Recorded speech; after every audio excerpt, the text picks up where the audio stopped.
You love the detail you can get working with foam, and you want to make a fence for your tabletop games, wargaming, dioramas, and you want to make it out of XPS, but to scale, not going to work, right?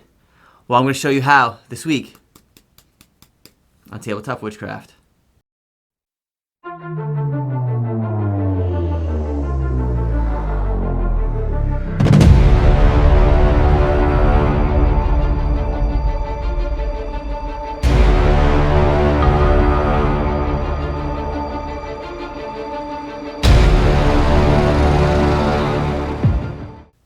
Hey there, and welcome back to Tabletop Witchcraft. This week, I want to jump into a little bit of scatter terrain, something that is easier than last week's observatory build, and something that you really don't need any special tools for. You'll see in the video, I use the Proxon, but you don't really need that. You can go ahead and just use an alpha knife and a framing square. So what I wanted to do was make a fence. I've got a use for some of them coming up in some of my future games, and I set out and I made this fence right here. They're 1/4-inch logs, and I thought it looked really great until I held it up next to one of my miniatures, and I realized I was building a fence for dinosaurs. So that wasn't going to work, and I realized that this really is like twice as big as I needed it, which meant that I had to make some logs that were literally 1/8 of an inch thick, 1/8 by 1/8 inch thick on foam. Now, as you know, this stuff is not going to hold up. You're going to make this fence, and the second you drop it or something hits it, it's going to snap. So I came up with a way to make these things super durable. Like I showed you in the first intro, these things aren't going to break. They look awesome. They look very realistic. They're easy and fun to make. You can set aside certain pieces for each one, like rocks or flowers, and really get creative with the design. So let's grab some supplies, and let's get crafting. So I'm using a 1/2-inch piece of XPS foam, and I cut it at 1/8 of an inch thick, and then I'm cutting that into 1/8-inch strips, and that should give you 4 pretty equal size pieces here.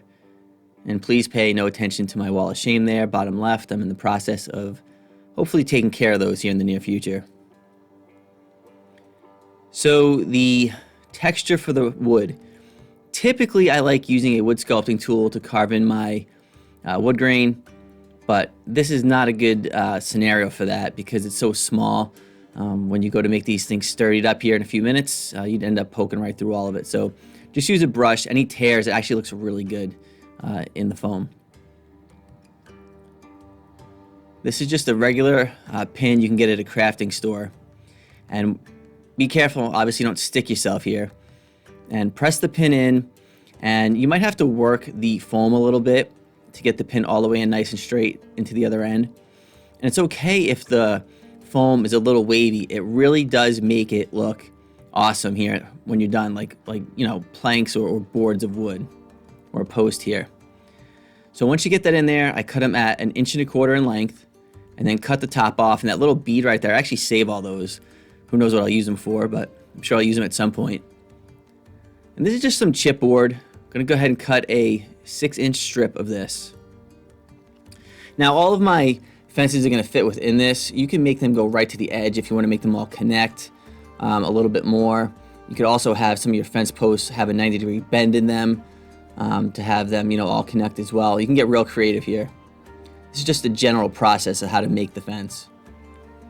So once you start putting these together, I'm using hot glue here.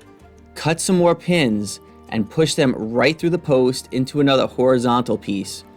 Then you're gonna add some hot glue to these and then put another post attached to that as well. It's really gonna make these things solid and withstand a beating.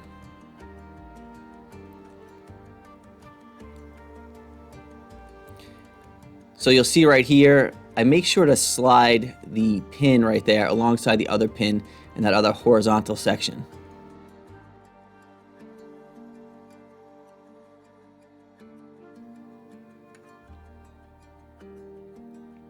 And all you need is a little tiny bit of hot glue there.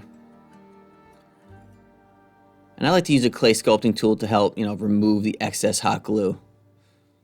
Waiting for tacky glue, at least for me anyway, I'm not a big fan.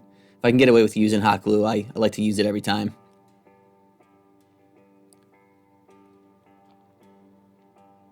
So all I'm doing is just adding a little, obviously some hot glue to the bottom of all these posts. And really this is gonna be enough to hold this in place and sturdy it up real nice. But by the time we're done, we're gonna have some Sculptamold holding this up. We're gonna have PVA holding this up. It's gonna be built really strong here when we're done.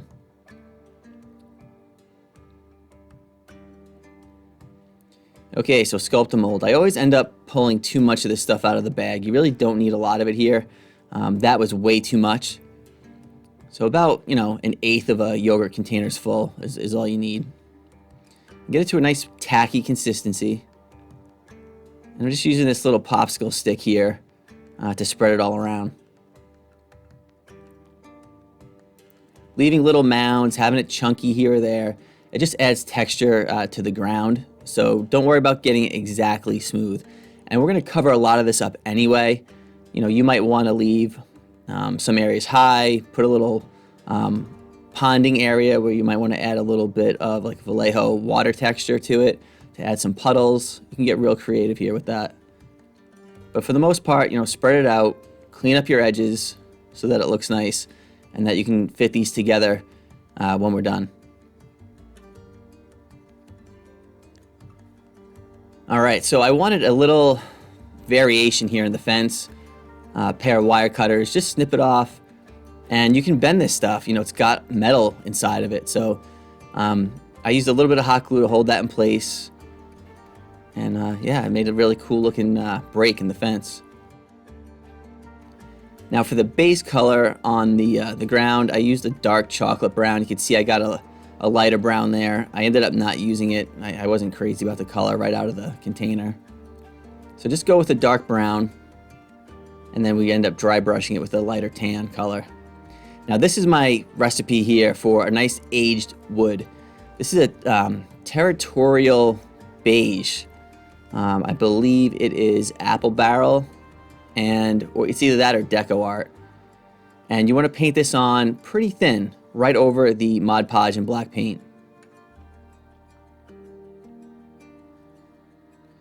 And once that's on there, I'm using a country gray. Again, I think it's deco art, this one.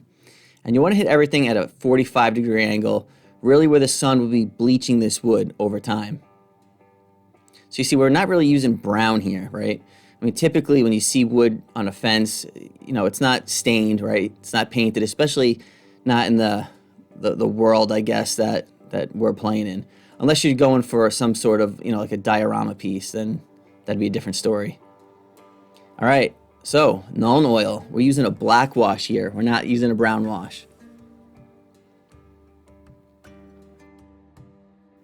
And this is a Vallejo wash that I'm using.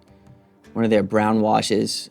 It's a real, like, kind of chocolatey. It almost has maybe a tiny little bit of a red color in it.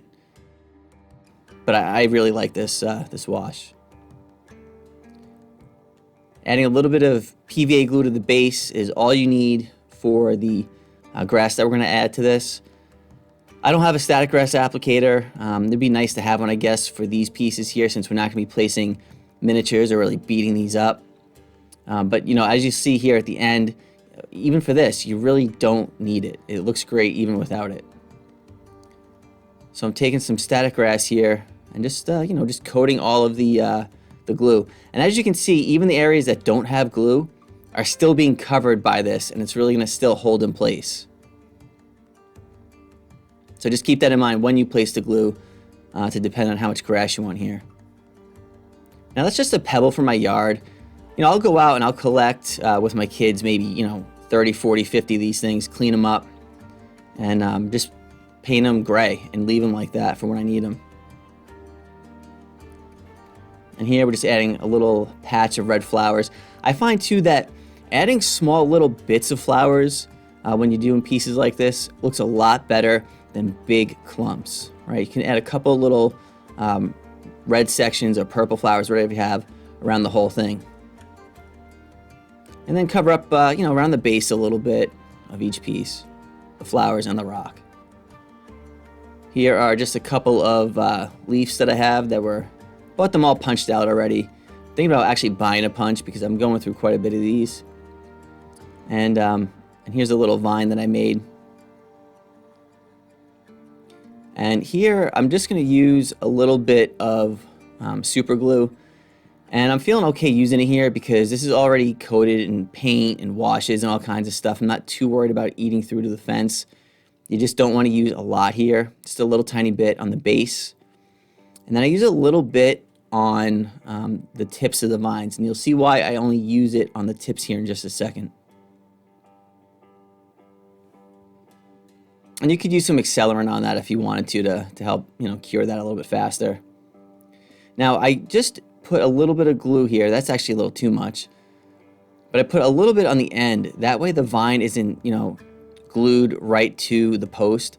It looks a little bit more alive, a little bit more, dynamic that way, having it off of the fence. And that's just like gardening twine with a bunch of different flocking and stuff spray glued to it. Now for the break in the fence. I'm just adding a little bit of thick mud by Vallejo through here to kind of have an area to draw the eye to and have like a little bit of a scene within this fence scatter terrain.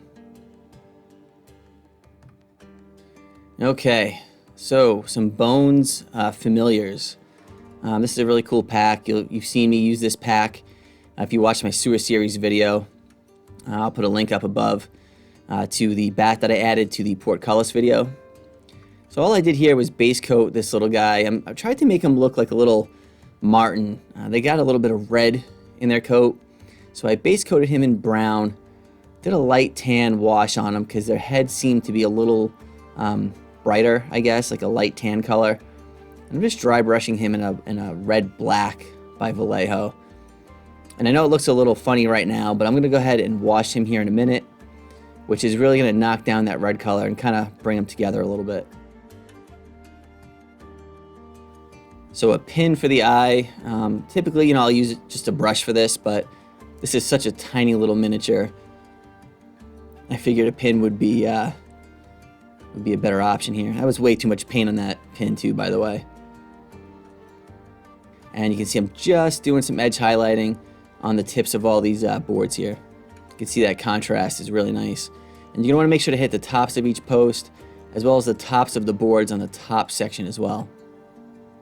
And hit that rock up a little bit.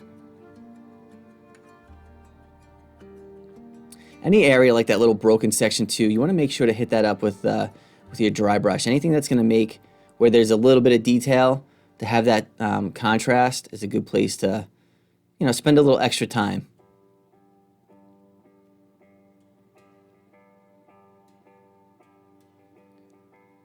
And this is just a little bit of super glue to glue the martin or weasel or, whatever the heck this thing is to the base here.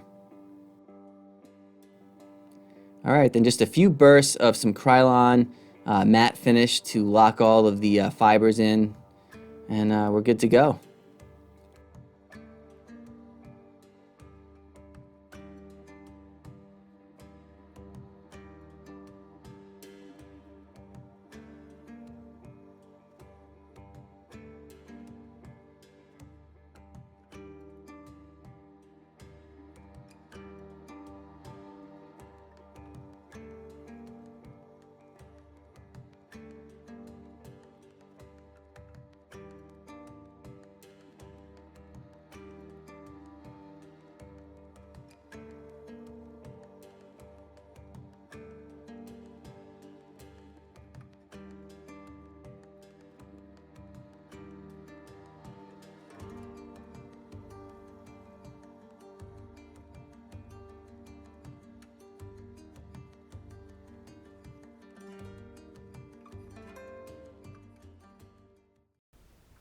So as you can see, this is a really easy build. It's a lot of fun, and you can just use whatever crafting ingredients you have on hand. You can use flocking, you can make the bases on these muddy, you can add pools, you can grab a whole bunch of rocks from your yard and just put a rock wall along the fence. All different kinds of stuff you can do.